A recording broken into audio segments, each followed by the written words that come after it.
Aristio Nugroho, APTNH MSI, selaku dosen pembimbing 1, yang kami hormati Bapak Fauzi Yudheta, SPD MPD, selaku dosen pembimbing 2. Adapun susunan acara seminar proposal dibagi menjadi 4 sesi. Sesi pertama yaitu pemaparan seminar proposal oleh penyaji Faiza Vanessa Filia. Sesi kedua yaitu tanya jawab dari rekan-rekan Taruna Taruni. Sesi ketiga yaitu pemberian tanggapan dari dosen pembahas serta tanggapan dari dosen pembimbing. Sesi yang terakhir yaitu pembacaan berita acara hasil seminar proposal. Baiklah, kita mulai sesi yang pertama yaitu pemaparan seminar proposal. Kepada Faiza Vanessa Filia, kami persilakan. Terima kasih kepada moderator atas kesempatan yang diberikan. Bismillahirrahmanirrahim. Assalamualaikum warahmatullahi wabarakatuh. Selamat siang. Yang terhormat kepada Ibu Mujiati selaku dosen pembahas, yang kami hormati Bapak Aristio Nugroho dan Bapak Fauzi Yudheta selaku dosen pembimbing. Sebelumnya izin memperkenalkan diri, saya Faiza Vanessa Filia dengan nomor induk Taruna 21303-684. Pada kali ini saya akan memaparkan seminar proposal saya yang berjudul Redistribusi Tanah sebagai Instrumen Penguatan Status Kepemilikan Tanah Petani, Studi di Desa Talanggido dan Desa Mekarjaya, Kecamatan Sungai Gelang, Kabupaten Muaro Jambi. Pada pemaparan hasil kali ini, outline yang akan saya bahas yaitu ada bab 1 pendahuluan, bab 2 yaitu tinjauan pustaka, dan bab 3 adalah metode penelitian. Pada latar belakang, di sini saya menuliskan yaitu pemerintah sebagai penyelenggara negara. Maka pemerintah tersebut dapat mewujudkan untuk dalam upaya meningkatkan kesejahteraan masyarakat. Dalam hal ini untuk perubahan pola struktur penguasaan, pemanfaatan, pemilikan, dan penggunaan tanah. Hal ini dapat diwujudkan dalam program Land Reform yang beriring dengan berlakunya Undang-Undang Nomor 5 Tahun 1960 tentang Peraturan Dasar Pokok-pokok Agraria atau yang sering kita sebut sebagai UPA. Program Land Reform ini berupaya untuk meningkatkan kesejahteraan dan keadilan masyarakat serta mengoptimalkan efisiensi dan manfaat penggunaan tanah. Meskipun demikian, pelaksanaan Land Reform sendiri itu belum memenuhi harapan sebagai langkah dalam meningkatkan kesejahteraan masyarakat. Salah satu langkah pemerintah yaitu dalam melaksanakan reforma agraria ini dengan menerbitkan Peraturan Presiden Nomor 86 Tahun 2018 tentang reforma agraria. Pada Rapat Kerja Nasional Kementerian ATR BPN tahun 2021 menyampaikan hasil capaian redistribusi tanah. Target semula redistribusi tanah sendiri yaitu 4, juta hektar yang terdiri dari tanah bekas HGU, tanah terlantar, dan tanah negara dengan target seluas 400.000 hektar, serta pelepasan kawasan hutan dengan target seluas 4, juta 1 hektar. Dalam penelitian ini akan membahas mengenai pelaksanaan redistribusi tanah yang berasal dari tanah ex-HGU. Tanah ex-HGU sendiri adalah merupakan hak yang dikelola atau diberikan negara untuk perusahaan di sektor pertanian, peternakan, atau perikanan. Ex-HGU ini diberikan dalam jangka waktu 35 tahun dan dapat diperpanjang dalam jangka waktu 25 tahun. Pelaksanaan redistribusi tanah ini pada penelitian ini terletak di Desa Talanggido dan Desa Mekarjaya di Kabupaten Muaro Jambi yang merupakan salah satu provinsi di Jambi. HGU PT Sawit Desa Makmur diterbitkan berdasarkan SK nomor 19/DA/DA/1993 tanggal 1 September 1983 dan sertifikat HGU nomor 04 tanggal 13 Mei 1985 dan telah berakhir haknya pada tanggal 31 Desember 2007 dengan luas yang kurang lebih 201,4 hektar.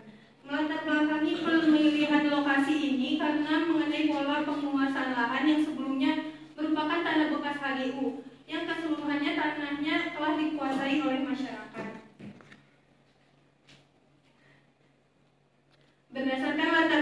yang telah disampaikan. Maka rumusan masalah yang dapat tertera tersebut yang pertama ada bagaimana implementasi redistribusi tanah XHGU PT Sawit Desa Makmur dalam penguatan status kepemilikan tanah petani di Desa Talanglido dan Mekarjaya, Kecamatan Sungai Gelang, Kabupaten Muaro Jambi. Yang kedua, apa kendala yang dihadapi dalam implementasi redistribusi tanah XHGU PT Sawit Desa Makmur dalam penguatan status kepemilikan tanah petani di Desa Talanglido dan Mekarjaya, Kecamatan Sungai Gelang, Kabupaten Muaro Jambi. Dan yang terakhir, apa solusi yang diterapkan untuk mengatasi kendala dalam implementasi redistribusi tanah XHGU PT Sawit Desa Makmur dalam penguatan status kepemilikan tanah petani di Desa Talanglido dan Mekarjaya, Kecamatan Sungai Gelang, Kabupaten Muaro Jambi. Sejalan dengan rumusan masalah tersebut, maka ada pula tujuan penelitian. Yang pertama yaitu untuk mengetahui implementasi redistribusi tanah XHGU PT Sawit Desa Makmur dalam penguatan status kepemilikan tanah petani di Desa Talanglido dan Desa Mekarjaya, Kecamatan Sungai Gelang, Kabupaten Muaro Jambi. Yang kedua yaitu untuk mengetahui kendala apa saja yang dihadapi dalam implementasi redistribusi tanah XHGU PT Sawit Desa Makmur di Desa Talanglido dan Desa Mekarjaya, Kecamatan Sungai Gelang, Provinsi Kabupaten Muaro Jambi. Yang ketiga ada mengetahui solusi yang diterapkan untuk mengatasi kendala yang dalam implementasi redistribusi tanah XHGU PT Sawit Desa Makmur dalam penguatan status kepemilikan tanah petani di Desa Talanglido dan Mekarjaya, Kecamatan Sungai Gelang, Kabupaten Muaro Jambi. Selanjutnya pada bab 2 yaitu tinjauan pustaka, yaitu terdapat penelitian terdahulu. Di sini saya mengambil penelitian yang relevan, yaitu yang pertama ada Samsul Effendi pada tahun 2002, yaitu dengan judul implementasi redistribusi tanah kepada petani dalam rangka land reform di Desa Kalirejo, Kecamatan Palas, Kabupaten Lampung Selatan. Metode yang digunakan dalam penelitian tersebut yaitu penelitian hukum normatif dengan pendekatan deskriptif. Penelitian yang kedua yaitu ada Zainal Arifin dan Nikmatul Wajida pada tahun 2023 dengan judul pelaksanaan redistribusi tanah XHGU bangunan. Metode yang digunakan yaitu yuridis normatif. Pada penelitian yang ketiga yaitu dari Fareta dengan judul efektivitas program redistribusi tanah bekas perkebunan dalam kerangka reforma agraria di Indonesia. Metode penelitian ini menggunakan penelitian yuridis normatif. Dan yang terakhir ada dari Hamda dengan judul Jalan Terjal Redistribusi Tanah menuju pemerataan kepemilikan hak atas tanah di Kabupaten Pasaman. Penelitian ini menggunakan yuridis empiris, sifat penelitiannya yaitu descriptive analysis. Pembedaan dari 4 penelitian ini dengan penelitian saya yaitu berada di lokasi penelitian dan metode penelitiannya. Adapun kerangka teoritik yang disusun dari kata penting judul yang secara berurutan. Yang pertama yaitu redistribusi tanah, yang kedua ada instrumen penguatan, yang ketiga ada status kepemilikan tanah petani. Adapun kerangka pemikiran pada penelitian yang saya ambil yaitu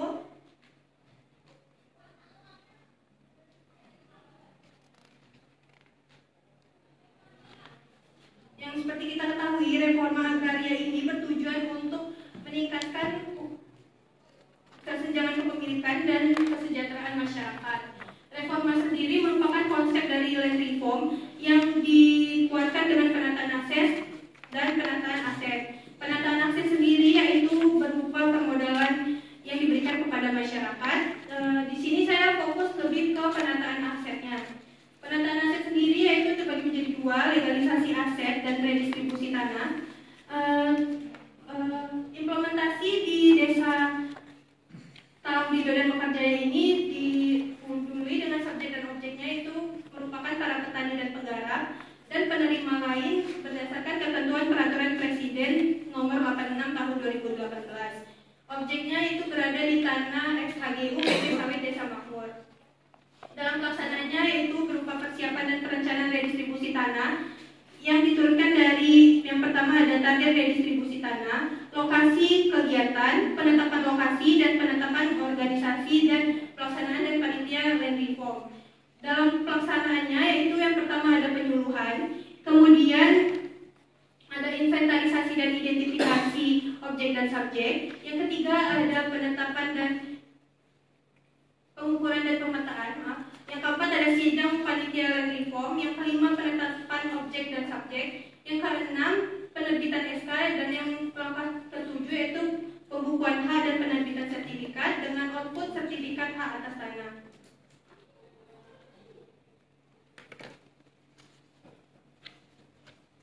Yang berikutnya pada bab 3 yaitu metode penelitian. Di sini saya menggunakan metode kualitatif dengan pendekatan deskriptif.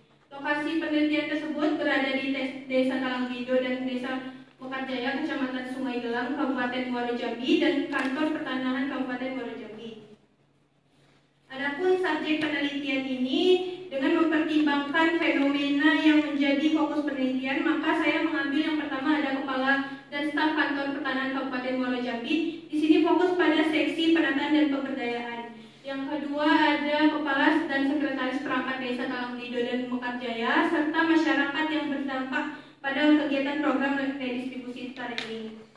Selanjutnya ada penetapan informan ini didasarkan pada pemahaman bahwa informan itu dapat memberikan informasi yang relevan dengan penelitian saya. Yang kelima ada jumlah informan. Jumlah informan ini bersifat fleksibel, yaitu tergantung dengan situasi dan kondisi. Yang selanjutnya, pemilihan informan ini dipilih secara purposive sampling, yang artinya memungkinkan peneliti untuk secara sengaja menentukan individu-individu yang dianggap mampu memberikan informasi. Data yang diperoleh itu data primer berupa wawancara dengan para informan, yaitu bentuk implementasinya, apa saja kendala dan solusi, dan apa dampak pelaksanaan redistribusi ini. Dan data sekundernya diperoleh dari dokumen fisik mencakup peraturan perundang-undangan, dokumen-dokumen dan laporan terkait pelaksanaan redistribusi tanah di Desa Talangbido, serta informasi dari berbagai sumber, buku, jurnal, hasil penelitian, dan sumber lainnya.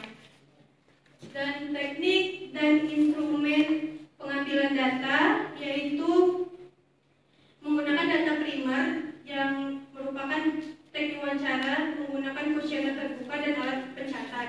Data sekundernya diperoleh dari Kantor Pertanahan Kabupaten Muaro Jambi dan Kepala Sekretaris Perangkat Desa Talangbido dan Mekarjaya serta masyarakat yang wilayahnya terdapat kegiatan pelaksanaan redistribusi tanah tersebut. Dan yang terakhir teknik analisisnya menggunakan tematik analisis. Yang pertama ada tahap telaah awal seluruh data, selanjutnya dengan reduksi dan akurasi data, dan yang selanjutnya penyusunan satuan informasi terkecil, lalu pengelompokan satuan informasi terkecil, dan yang terakhir adalah tahap penyusunan pernyataan proporsionalisasi. Sekian presentasi dari saya kembalikan kepada moderator.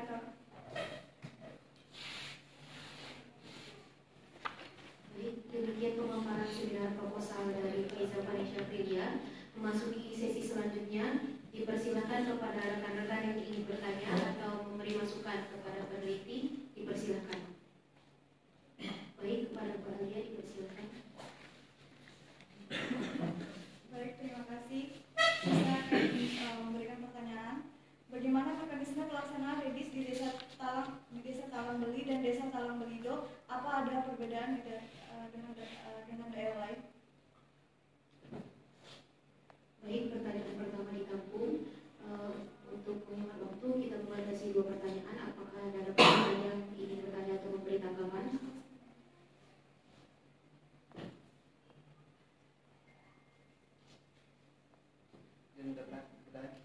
Baik, pada kami silakan. Perkenalkan, nama saya Malik Nurigoto. Saya ingin bertanya terkait apa tema ini menjadi penting untuk diangkat sebagai penelitian Anda. Baik, terima kasih kepada rekan-rekan yang sudah bertanya dan memberikan tanggapan. Selanjutnya saya persilakan penyaji untuk memberi tanggapan dan jawaban dari tanggapan rekan-rekan.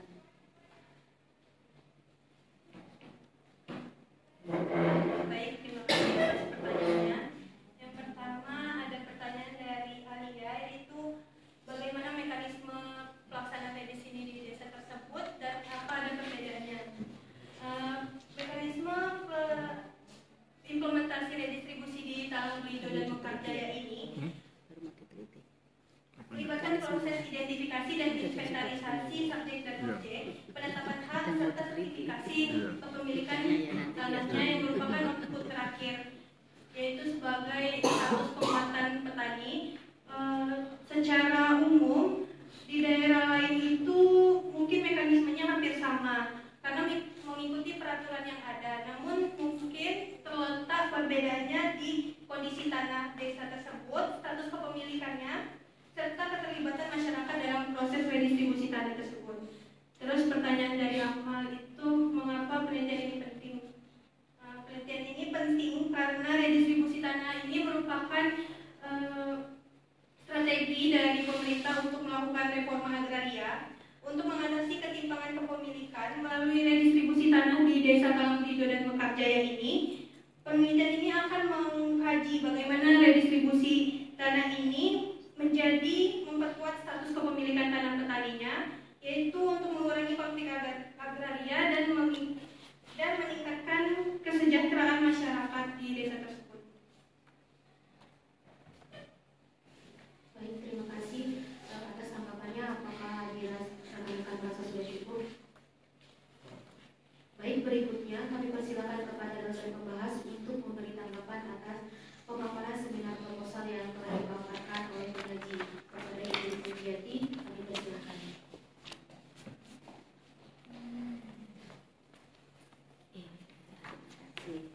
Assalamualaikum warahmatullahi wabarakatuh. Waalaikumsalam warahmatullahi wabarakatuh. Pak Iza, Iza asli Jambi, Mbak? Iya. Oh iya. Jadi pulang ya, pulang kapan? Muaro Jambi, Enggak, Bu, di kotanya. kota Jambi. Kalau jaraknya berapa kilo dari tempat ini? Sekitar 1 jam. Oh, 1 jam. Ya, enggak begitu jauh ya. Ya. Oke, saya ucapkan selamat sama Mbak Faiza sudah menyelesaikan proposal ini ya, sebagai bekal untuk nanti turun lapang gitu ya. Berarti ini adalah redis HGU yang sudah habis masa berlakunya ya, dan sudah dikuasai oleh masyarakat petani dan itu sebagian besar ya. Di situ ada sih ininya yang dikuasai 166 hektar, keseluruhannya 200-an hektar ya. Oke, sisanya masih berarti tanah negara. Maksudnya semua tanah negara sih ini ya.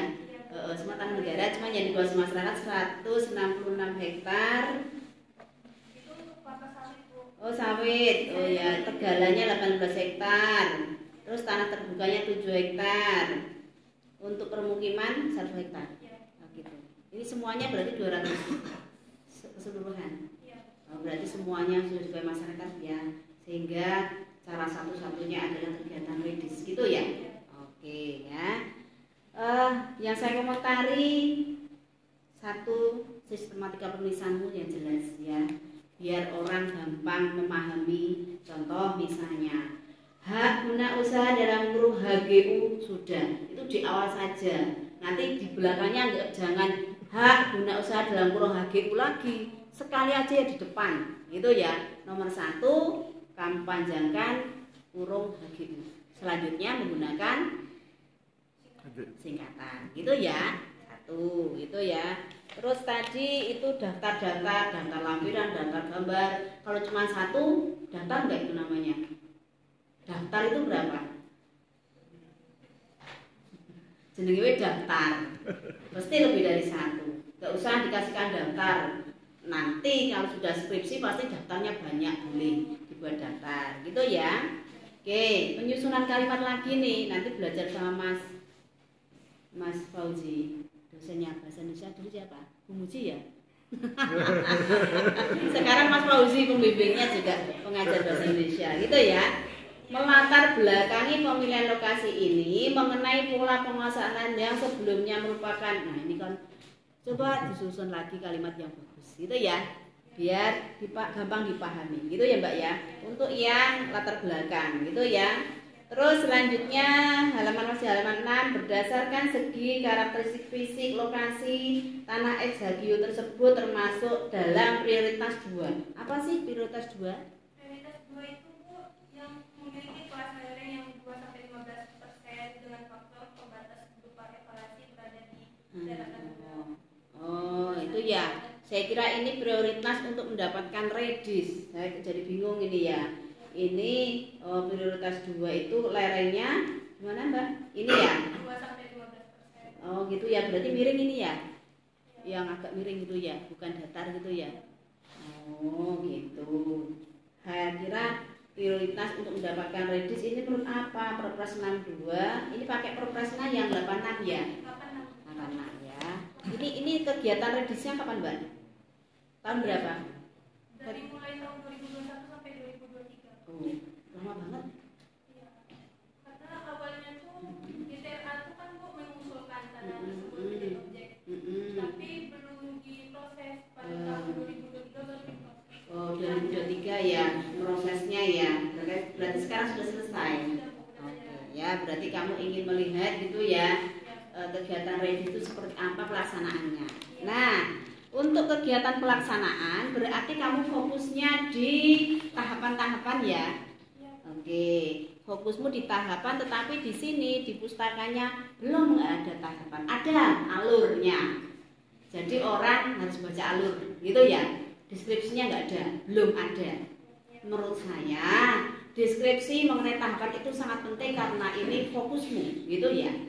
Mekanisme atau tahapan-tahapan kegiatan redis gitu ya. Walaupun di alur kegiatan redis 2023 itu ada, cuman harus dideskripsikan gitu loh. Tahapannya apa saja? 1, 2, 3, 4, 5. Ini loh alurnya gitu. Akan lebih lengkap menurut saya ya. Gitu. Jadi tetap perlu dituliskan di pustaka mengenai alur kegiatan redis sesuai juklat LR tentunya gitu ya, terkait redis nanti apa saja ya, nanti yang akan kamu lihat kan itu ya. Jadi harus dideskripsikan gitu ya, walaupun alurnya ada gitu ya, ininya matriknya gitu ya. Oke, terus kembali lagi ke tulisan lagi nih, halaman 12 ya.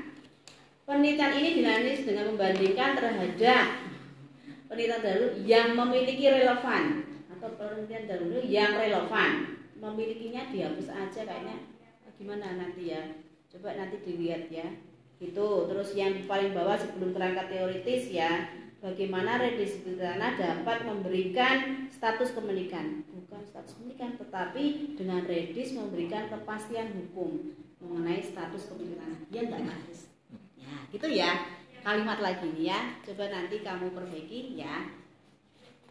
Terus berarti nanti ya tambahannya yang paling penting itu tahapan ya Mbak ya. Di pustaka ya, tahapan redis itu apa saja? Mulai dari apa jenenge penetapan lokasi, apa gitu ya. Nanti kamu sampai output gitu ya. Nanti ditambahin. Terus nah, ini yang paling penting, jelaskan dan mana sih? Ini di kerangka pemikiran ya. Kerangka pemikiranmu ini yang jelas ini narasi itu harus menarasikan bagan alur pemikiran gitu ya. Tapi di sini ya saya kok melihat gitu ya. Coba nanti benar apa salah gitu ya. Kalimat-kalimat nanti ini sudah saya garis bawahi nanti biar kamu cek lagi gitu ya. Halaman 29 di narasi kerangka pemikiran ya. Selain rendahnya pemahaman masyarakat terhadap hak dan kewajiban mereka dalam program ini, kurangnya sosialisasi mengenai manfaat sertifikat bla bla bla. Itu seolah-olah kok sudah menjawab pertanyaan rumusan masalah debat. Ya enggak, Mbak?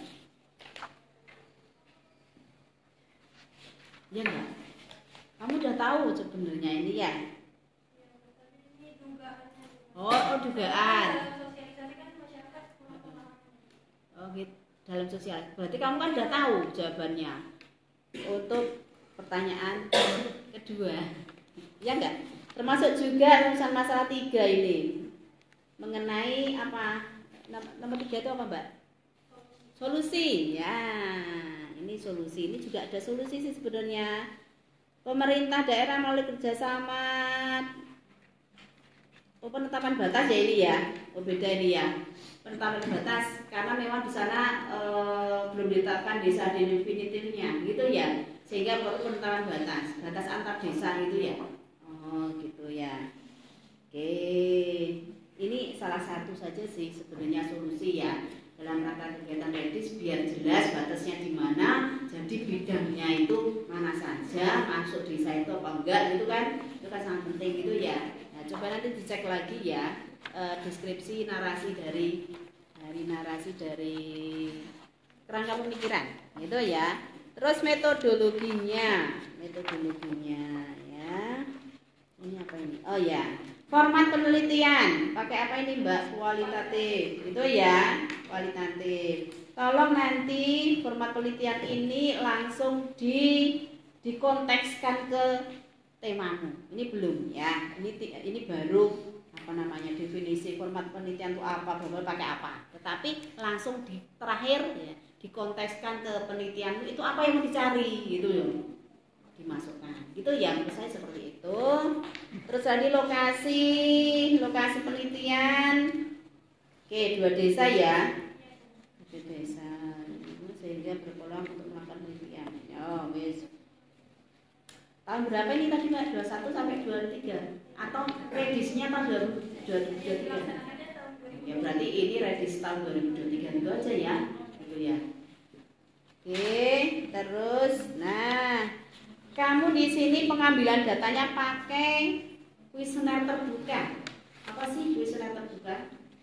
Berisikan pertanyaan-pertanyaan untuk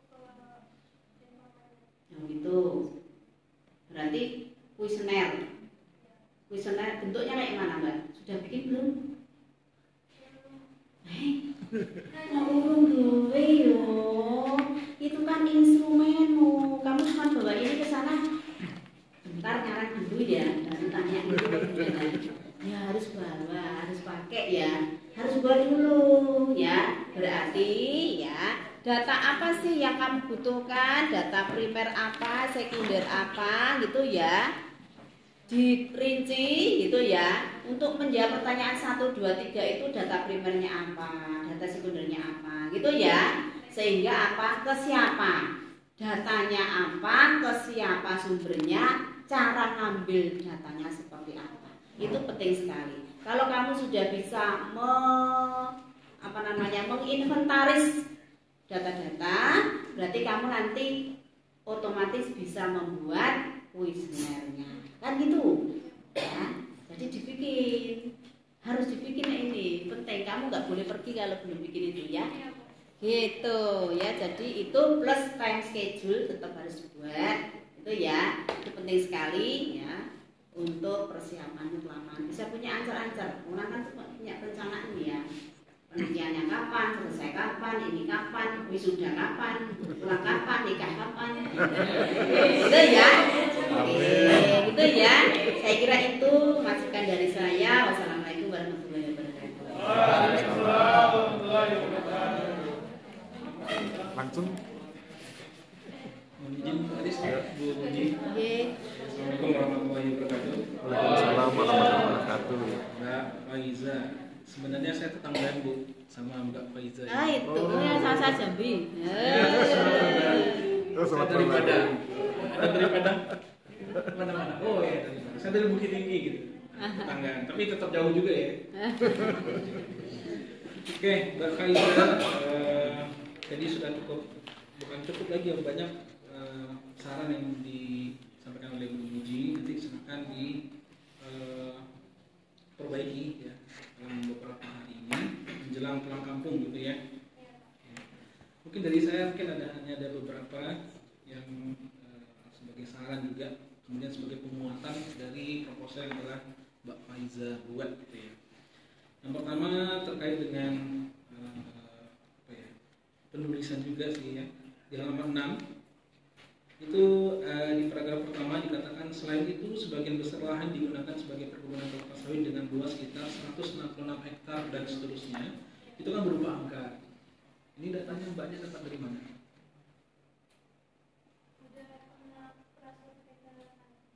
Dari siapa? Dari seksi penataan dan pemberdayaan. Nah, bisa dibuat keterangan di situ. Ya, dari hasil itu kan artinya kan melakukan survei awal ya. Nah, nanti silakan ditambahkan di situ keterangannya seperti itu ya. Kemudian di halaman 14 ya itu ada kutipan ya. Yang pertama itu Salsabila 2023, kemudian ada Terlisau 2021 dan 100.2 107. Itu bedanya apa, Mbak? Beda pengutipannya apa ya? Yang paling atas dengan yang di bawahnya.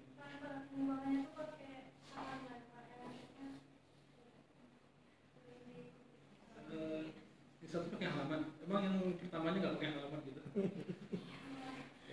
Ini pengutipannya pakai apa? Pakai manual atau pakai Mendeley? Seharusnya kalau Mendeley kan mendetek itu. Ya, misalkan pakai stylenya apa, Mbak? Apa style ya? Pastel ya. Seharusnya kan terdetek gitu ya. Otomatis kan juga di daftar pustakanya juga kan terlampir gitu ya.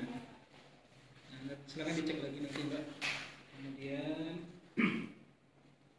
di halaman 29 juga ya, di paragraf kedua kalimat terakhir, salah satu kendala dalam terhadap, oh ini bahasanya salah nih. Salah satu kendala dalam terhadap batas wilayahnya belum ditetapkan secara resmi berdasarkan peraturan. Ini kan fakta ya, itu tentu harus ada sumbernya juga. Sumbernya dari mana ya? Ini kan berapa? Nah, kemudian kembali lagi ke awal ya. Ini sebenarnya mirip dengan pernyataan dari Mas penanya kedua tadi ya. Seberapa penting sih penelitian yang akan Mbak lakukan di desa ini, di Kecamatan Sungai Gelam ini? Maksudnya gini, kan hanya sekedar melakukan pengamatan gitu ya. Apakah tidak ditemukan sesuatu yang bisa dieksplor lebih lanjut? Sebagai contohnya mungkin terkait dengan mungkin ada konflik di situ sehingga harus ada penguatan distribusi tanah di situ. Masa belakang sudah habis. Cuma itu saja permasalahannya. Ada konflik masyarakat yang Bukan itu sebagai contoh ya, itu hanya sebagai contoh. Ada nggak sesuatu yang menggambarkan bagaimana kondisi masyarakat sehingga Mbak menekankan bahwa di situ memang harus perlu redistribusi sebagai instrumen penguatannya gitu. Kan judulnya kan itu ya. Gitu. Ada nggak kondisi ini?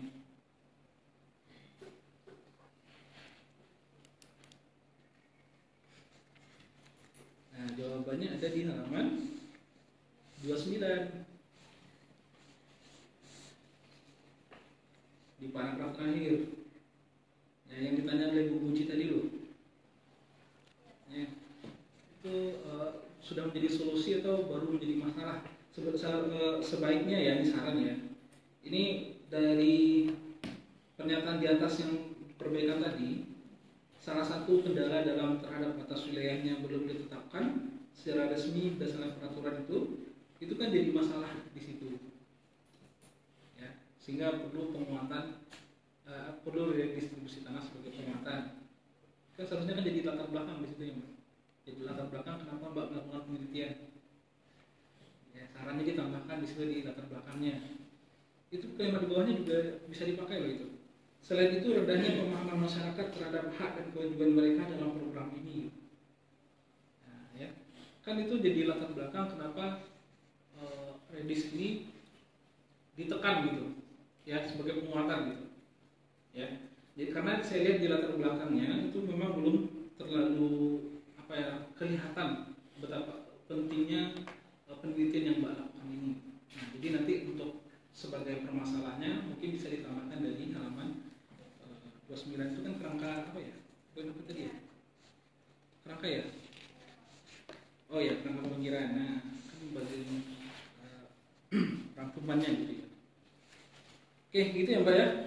Kemudian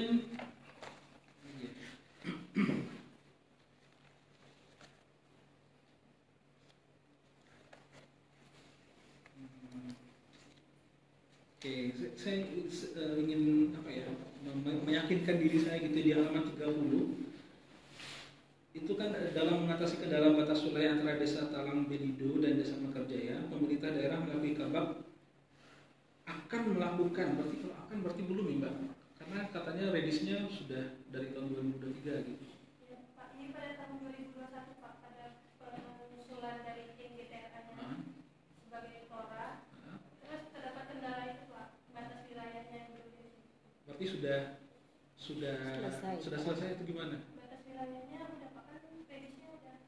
Ya, keterangan sudah selesainya kan tidak ada di sini gitu. Ya, seolah-olah ini masih terjadi gitu. Iya, seolah-olah masih terjadi gitu.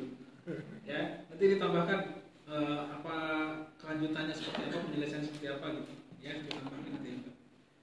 Kemudian, nah, halaman 34 ini terkait pertanyaan dari Bu Muji juga itu. Nah, cara menyusun instrumennya, jadi disuruh bikin rubrik wawancara ya. Nanti saran saya, nanti setelah bikin rubrik wawancaranya, nanti divalidasi ke dosen, memastikan apakah poin-poin rubrik itu sesuai dengan rumusan masalah yang ditanyakan. Ya, memang pertanyaan tidak harus kaku ya, misalnya kita perlu poin-poin agar terarah ke rumusan masalahnya. Gitu. Nah, jadi nanti kalau sudah selesai instrumennya, mungkin dalam batas waktu 1 minggu paling lama gitu ya, coba divalidasi ke dosennya sesuai tidak dengan rumusan masalah yang dibuat seperti itu. Yang itu ya, Mbak ya. Itu saja Pak Aris. Oke. Kembalikan ke Pak Aris. Ya, lanjut ya. Assalamualaikum warahmatullahi wabarakatuh. Salam sejahtera buat kita semua yang saya hormati, Ibu Muji, Pak Fauzi, kemudian Mbak Faisa dan sahabat-sahabat mahasiswa sekalian. Pertama saya ingin apresiasi pada dua mahasiswa yang mengajukan pertanyaan, saya pikir keren gitu ya, dan bagus untuk ujian skripsi nanti ya. Pertama, apakah mekanisme redistribusinya berbeda dengan mekanisme yang lain? Terus yang kedua, apakah tema ini penting? Itu kalau buat ujian skripsi stres mahasiswanya tuh ya. Oke, terus kemudian saya ingin ingatkan yang penting yang disampaikan Bu Muji tentang kuesioner. Oh, seharusnya kita nggak tanda tangan ini ya. Tapi karena katanya harus cepat, tanda tanganlah kita. Tapi seharusnya harus dilampirkan kuesioner terbuka. Kenapa penting melampirkan kuesioner terbuka? Karena metode kualitatif berbeda dengan kuantitatif. Kalau di kuantitatif itu kan populasinya subjek penelitian. Misalnya ada berapa orang, berapa desa gitu ya. Itu populasi di kuantitatif. Kalau di kualitatif, populasinya adalah kelengkapan informasi. Nah, bicara tentang kelengkapan informasi berarti penelitian kualitatif adalah penelitian populasi. Tapi dengan pengertian populasinya adalah kelengkapan informasi. Pertanyaan berikutnya adalah, apakah dapat dijamin bahwa mahasiswa mampu memenuhi kelengkapan informasi? Jawabannya tidak dijamin, karena mereka peneliti awal gitu ya, jadi dikhawatirkan nggak bisa. Maka kemudian seperti diingatkan Pak Fauzi, tolong buat kuesioner terbukanya, kemudian diskusikan dengan kami bertiga, kalau sudah oke kami ACC, kalau belum nanti kami tambahin atau kami kurangi. Misalnya tiba-tiba nanya kapan perang Indonesia lawan Jepang, maka nggak nyambung, itu harus dibuat gitu ya. Jadi nanti konsultasikan dengan kami, karena kekuatannya adalah pada informasi kalau di kualitatif. Kemudian yang berikut adalah godaan judul, ya. Saya bilang godaan judul. Bayangkan nanti ketika Anda ujian skripsi ada godaan begini dari dosen penguji.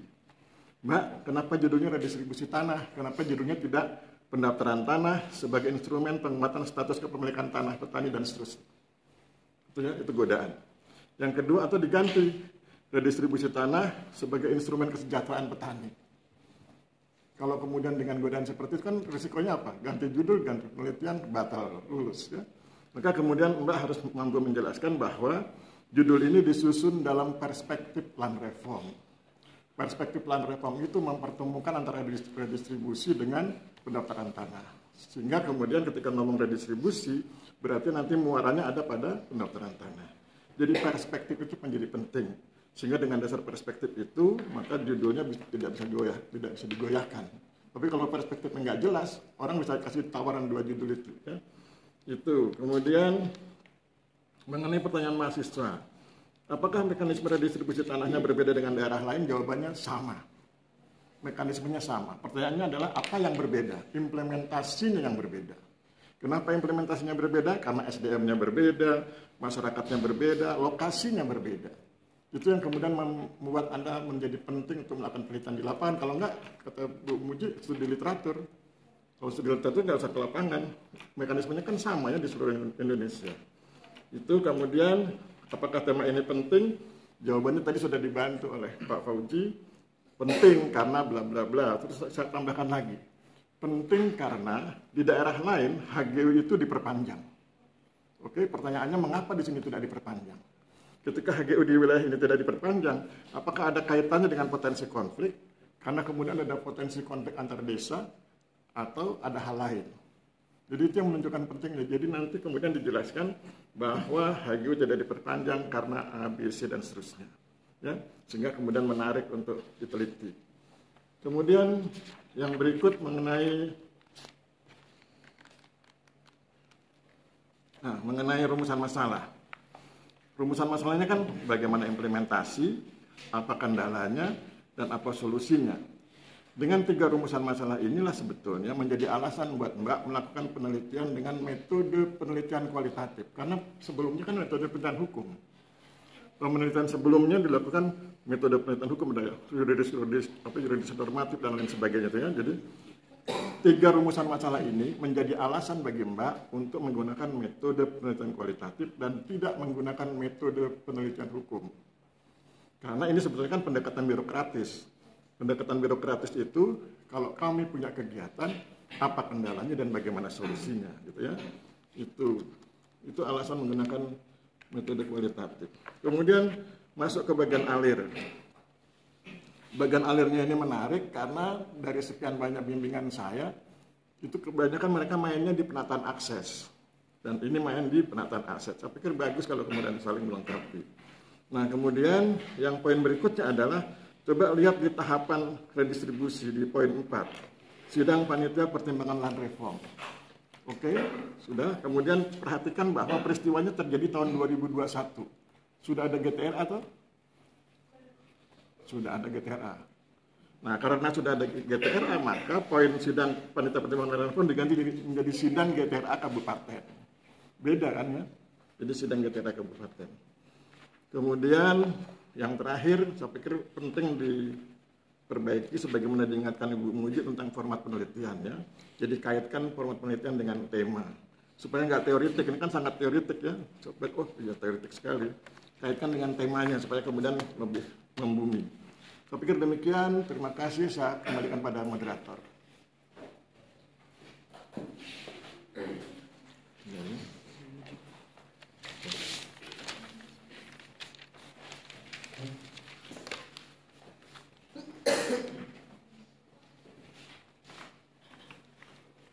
Terima kasih atas tanggapan dari dosen pembahas serta dosen pembimbing.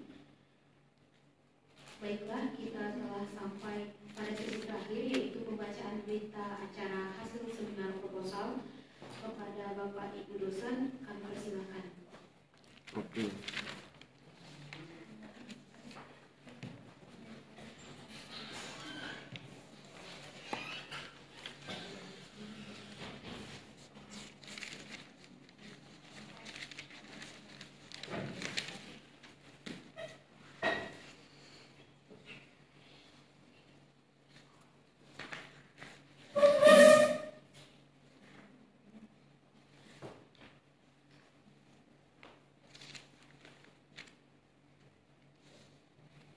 Oke ya, saya bacakan. Kecuali nanti kalau diinterupsi Bu Muji berarti batal ya berita acara. Kita tunggu. Pada hari ini, Senin 10 Maret 2025, bertempat di ruang rapat perpustakaan, telah dilaksanakan seminar proposal penelitian atas nama Faisa Vanessa Frilia. NIT-nya sekian, judulnya dan seterusnya.